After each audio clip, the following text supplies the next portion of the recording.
రామనాథపురానికి దగ్గరలో ఒక చిన్న అడవి ఉండేది. అందులో చాలా కోతులు నివసిస్తూ ఒకరితో ఒకరు ఆడుకుంటూ హ్యాపీగా ఉండేవి.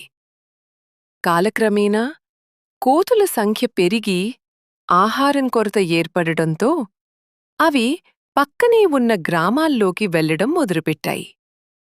పెద్ద కోతులు ఆహారం కోసం బయటకు వెళ్ళినప్పుడు చిన్న కోతి పిల్లలన్నీ గుంపుగా కలిసి పక్కనే ఉన్న చెరువు దగ్గరకు వెళ్ళి ఆడుకుని నీళ్లు తాగి ఇంటికి చేరుకునేవి.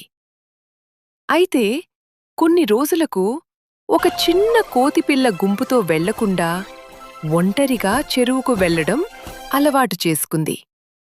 ఒకరోజు అది ఒంటరిగా నీళ్లు తాగి వస్తుండగా దాని కాలికో ముల్లు గుచ్చుకుంది. నడవలేక ఎవరి సహాయం లేక చాలా బాధపడుతూ నెమ్మదిగా సాయంత్రానికి ఇంటికి చేరింది. తల్లికోతి వచ్చి దాని కాలి ముల్లు తీసి, "ఒంటరిగా ఎందుకు వెళ్ళావు? స్నేహితులతో వెళ్ళలేదా?" అని అడిగింది. దానికి ఆ పిల్లకోతి, "కొన్ని రోజుల్నుంచి నేను ఒంటరిగానే వెళ్తున్నాను" అని చెప్పింది. ముల్లుగుచ్చిన గాయం వల్ల ఆ పిల్లకోతి నడవలేకపోయింది. కొన్ని రోజులు తల్లికోతి దానికి నీళ్లు, ఆహారం తెచ్చి ఇచ్చేది. కాని తల్లి కూడా రోజూ ఆహారం వెతుక్కోవడానికి వెళ్లాల్సి వచ్చేది. ఒకరోజు తల్లికోతి, "నేను ఆహారం తేవడానికి వెళ్తున్నానాను. నువ్వే చెరువుకు వెళ్ళి నీళ్లు తాగు" అని చెప్పి వెళ్ళిపోయింది. దాంతో ఆ పిల్లకోతికి తన పరిస్థితిని చూసి చెరువు మీద విపరీతమైన కోపం వచ్చింది. అది చెరువు దగ్గరకు వెళ్లకుండా ఒకచోట కూచుండిపోయింది. సాయంత్రమయ్యేసరికి దానికి విపరీతంగా దాహం వేసింది. కాని నీళ్లు తెచ్చి ఇచ్చేవారు ఎవరూ లేరు. అప్పుడు దాని స్నేహితులు, మిగతా కోతిపిల్లలు వచ్చి దాని పరిస్థితిని చూసి జాలితో నీళ్లు తెచ్చి ఇచ్చాయి.